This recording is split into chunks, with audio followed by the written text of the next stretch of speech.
कई सारी चीज़ें जो आज हो रही हैं, पॉलिटिकल डेवलपमेंट से हम डील कर रहे हैं, उनका रूट हिस्ट्री में है। काफ़ी सारी चीज़ें ज्योग्राफी पे डिपेंडेंट है। हमारा जो आर्ट है वो हमारी सोशल लाइफ को डिक्टेट करता है, हमारी कल्चरल लाइफ को डिक्टेट करता है। तो अगर सिविल सर्विस की एग्ज़ाम हिस्ट्री पे, ज्योग्राफी पे, आर्ट पे, इन सारी चीज़ों पे फोकस करती है तो मैं नहीं मानता कि ये गलत है।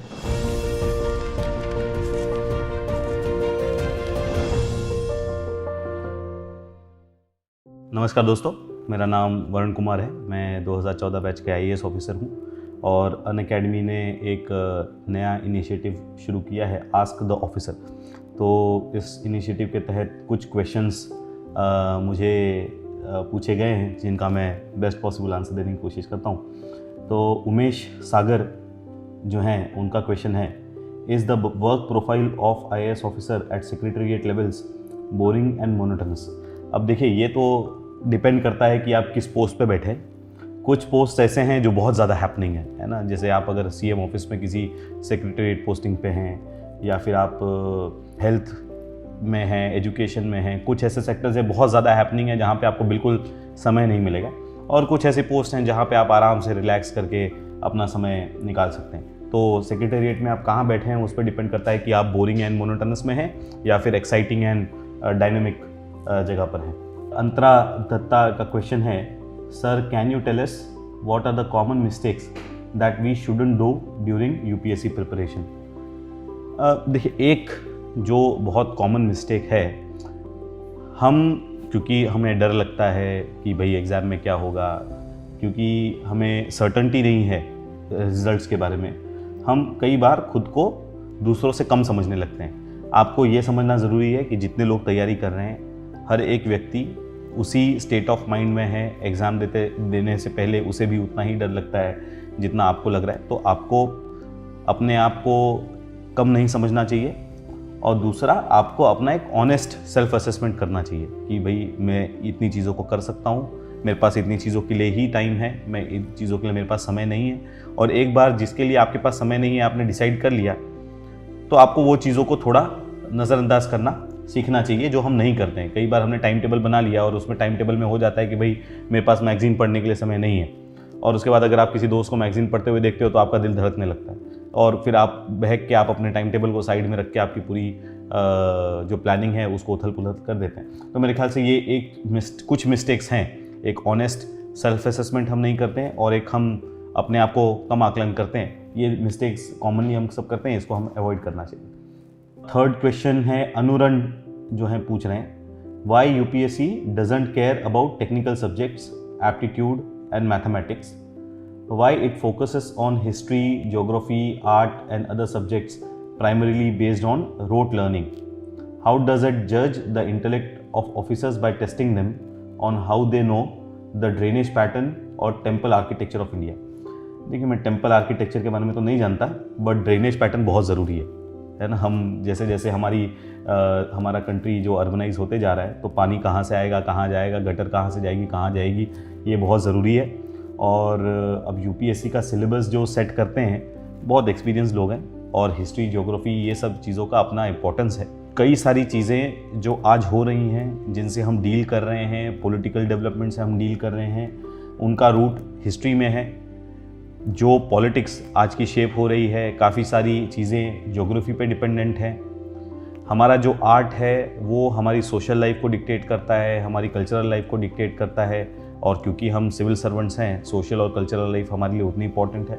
तो अगर सिविल सर्विस की एग्ज़ाम हिस्ट्री पे, ज्योग्राफी पे, आर्ट पे, इन सारी चीज़ों पे फोकस करती है तो मैं नहीं मानता कि ये गलत है। मैथमेटिक्स पे, एप्टीट्यूड पे क्यों फोकस नहीं करती, अब इसका जवाब देने के लिए मैं कैपेबल नहीं हूँ, लेकिन मैं ये जानता हूँ कि जिन सब्जेक्ट्स पे फोकस कर रही हैं वो सब्जेक्ट्स बहुत ज़रूरी हैं। नेक्स्ट क्वेश्चन है प्रिंसी चौधरी का, sir why you wanted to become an IAS officer. अब यार, इसका तो बहुत शॉर्ट में आंसर देना बड़ा मुश्किल होगा, लेकिन अगर मैं 2 लाइन में जवाब देना चाहूँ तो मैं, जैसे अभी मैंने कई बार ये चीज़ मैं दोहरा चुका हूँ कि जब 2011 में जन लोकपाल आंदोलन शुरू हुआ तो काफ़ी ज़्यादा मैं उस चीज़ से इन्फ्लुएंस हुआ था, और उस समय कहीं ना कहीं ये डिसीजन लिया कि मुझे प्राइवेट सेक्टर में नहीं जाना है और फिर मुझे गवर्नमेंट सेक्टर में जाना है। एंड उसके बाद एक सिलसिला चला कुछ इवेंट्स का, जिसके बाद धीरे धीरे ये डिसीजन हुआ कि मुझे सिविल सर्विसेज की तैयारी करनी है। नेक्स्ट क्वेश्चन अनुष्का पूछ रही हैं, despite busy schedule how are you not getting tired and able to deliver good work. देखिए कुछ टायरिंग एंड गुड वर्क जैसा नहीं होता। आप जहाँ पे बैठे हो ना, आपको वो चीज़ उतना प्रेशर लेना सिखा देती है। यूपीएससी की तैयारी करते हुए जो बंदा 12-13 घंटा तैयारी कर लेता है, शायद वो इंजीनियरिंग करते समय 2 घंटा भी पढ़ने में उसको तकलीफ होती होगी। तो जब आप किस चीज़ के लिए तैयारी कर रहे हैं उसके हिसाब से आपको उतनी एनर्जी आ जाती है। तो हम जब कोई काम कर रहे होते हैं तो हमें कुर्सी सिखा देती है कि कितना काम करना है और उसमें थकावट वगैरह फिर नहीं लगती। इसका कोई आंसर नहीं है, लेकिन आप जब उस सिचुएशन में होते हो तो हमारी बॉडी जो है बहुत ज़्यादा कैपेबल है स्ट्रेस लेने के, और हम कर पाते हैं। नेक्स्ट क्वेश्चन जो है स्वाति दीक्षित का है, सर मैं जब पढ़ता हूँ जब बहुत परिस्थिति से परेशान हो जाती हूँ तो सोचती हूँ कि आपसे बेटर सिचुएशन है। ओह अच्छा, आप कर सकते हो तो मैं भी। अरे चलिए, थैंक यू वेरी मच। ये क्वेश्चन नहीं है, जस्ट एक कमेंट है, बट मैं बहुत अपने आप को भाग्यशाली समझता हूँ कि आपको अगर मेरी बातों से अगर थोड़ी भी आपको राहत मिलती है तो मैं अपने आप को बहुत भाग्यशाली समझता हूँ। बहुत बहुत धन्यवाद स्वाति जी। नेक्स्ट क्वेश्चन प्रणीत इंगोले का है, sir I am in 10th standard, so can I start studying now to become civil servant after graduation. भाई तुम 10वीं में बहुत लेट शुरू कर रहे हो, थोड़ा जल्दी शुरू कर दिया। नहीं ऐसा नहीं यार, इतना चिंता मत करो, इतना डिफिकल्ट एग्ज़ाम नहीं है। मैंने ग्रेजुएशन के बाद तैयारी शुरू की है और उसके बाद भी मैं यहाँ पे बैठा हूँ। तो आप 10वीं में हैं, आप अभी ज़िंदगी में बहुत कुछ एंजॉय करना बाकी है। आप 10वीं का मज़ा 10वीं में लीजिए, 11वीं का 11वीं में लीजिए, 12वीं का 12वीं में लीजिए। आप करंट इवेंट्स को कैसे समझना है, आंसर्स कैसे लिखने चाहिए, अपने विचारों को कैसे व्यक्त करना चाहिए, आप इन चीज़ों पे ध्यान दें। यूपीएससी की तैयारी तो जब समय आएगा तब हो जाएगी, आप इतना चिंता नहीं करें, अभी 10वीं में है तब से। नेक्स्ट क्वेश्चन मुनीर अहमद खान मुमीर का है, sir can we give interview in Hindi and English both, it is effect on. हाँ बिल्कुल, देखिए इंटरव्यू जो है वो आपका पर्सनैलिटी टेस्ट है। आप क्वेश्चंस को कैसे आंसर करते हैं। अगर आपने सपोज इंग्लिश लैंग्वेज सेलेक्ट की है और कोई ऐसा आइडिया है, मैंने खुद अपने कुछ आंसर्स हिंदी में दिए हुए थे इंटरव्यू में, अब उसका मार्क्स पे क्या इम्पैक्ट होता है भाई वो तो मैं नहीं जानता, लेकिन आपको आपके आइडियाज़ एक्सप्रेस करने के लिए अगर आपको लगता है कि आपने जो इंटरव्यू का लैंग्वेज सेलेक्ट किया है आप उसमें नहीं कर पा रहे हैं, आपको दूसरे लैंग्वेज को यूज़ करना है, तो मेरे ख्याल से आपको कर लेना चाहिए। बहुत ज़्यादा परमिशन पैनल की ऐसा हो तो परमिशन मांग लीजिए कि सर मेरे को ये इंग्लिश में नहीं बोलने आ रहा है, मैं इसको हिंदी में बोल सकता हूँ। अगर वो अलाउ करते हैं तो आप बोल दीजिए, they will also like it कि आप में उतना कॉन्फिडेंस ही आप पूछ सकते हैं। तो आप इंटरव्यू मिक्स लैंग्वेज में दे सकते हैं, मुझे उसमें कोई आपत्ति नहीं लगती। नेक्स्ट क्वेश्चन मौलिक थूल का है, how to analyse UPSC syllabus, example in world history, how do you identify topics which are to be studied. या देखिए मेरे ख्याल से सिलेबस जो है काफ़ी डिटेल में होता है। मैंने अभी रिसेंट सिलेबस तो नहीं देखा है, हमारे समय पे जो सिलेबस आता था काफ़ी डिटेल में होता था कि वर्ल्ड हिस्ट्री में कौन से इवेंट्स हैं, अमेरिकन रेवोल्यूशन है, फ्रेंच रेवोल्यूशन है, रशियन रेवोल्यूशन है वगैरह वगैरह। तो आई थिंक इवेंट्स काफ़ी सारे ऑलरेडी वेल अंडरस्टूड हैं, और अगर न भी होंगे तो यूपीएससी के ऊपर हज़ारों किताबें लिखी गई हैं। किसी भी एक किताब को उठा लीजिए, उसमें कौन कौन से टॉपिक्स आप उसको स्टडी कर लीजिए। मैं मानता हूँ कि 80-90% तो आप बॉल पार्क में पहुँच ही जाएंगे। तो इससे ज़्यादा एनालिसिस करने की ज़रूरत नहीं है। आप अगर इतने पे भी तैयारी कर लेंगे तो मेरे ख्याल से मोर देन इनफ है। नेक्स्ट क्वेश्चन है Priyanjana Chandrashekhar, sir what are some interpersonal skills need to be developed to become an IAS officer. देखिए आपकी बेसिक कम्युनिकेशन जो है ना वो ठीक होनी चाहिए। आप लोगों से जब बात करें तब अपने विचार स्पष्टता से रख पाएँ। ये किसी भी जॉब के लिए ज़रूरी है, कि खाली सिविल सर्विसेज के लिए नहीं। और बहुत ज़्यादा ऐसा ज़रूरी नहीं है कि आपको एक्सट्रोवर्ट होना ज़रूरी है।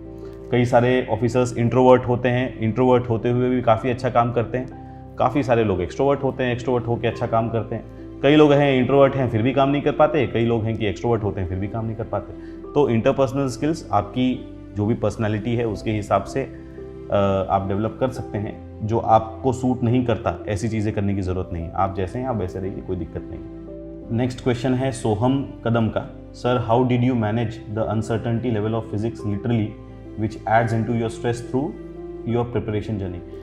देखिए एक ही चीज़ है, आप इस चीज़ को समझ लीजिए कि आप जो स्ट्रेस फील कर रहे हैं वो खाली आप नहीं फील कर रहे हैं, वो हर व्यक्ति फील कर रहा है। और अगर आप इस चीज़ को एक बार रियलाइज़ कर लेते हैं कि भाई सारे लोग एक जैसे ही हैं, तब आपको वो स्ट्रेस जो है ना थोड़ा कम हो जाएगा। ये नहीं बोला घर चला जाएगा, लेकिन थोड़ा कम हो जाएगा। और बाद में थोड़ा परसिवरेंस तो है ही यार, आपको आप अपना ऑनेस्ट सेल्फ असेसमेंट करिए और आप अपनी तैयारी जारी रखिए। इसके अलावा कोई दूसरा सॉल्यूशन नहीं है स्ट्रेस मैनेज करने के लिए। तो दैट्स ऑल।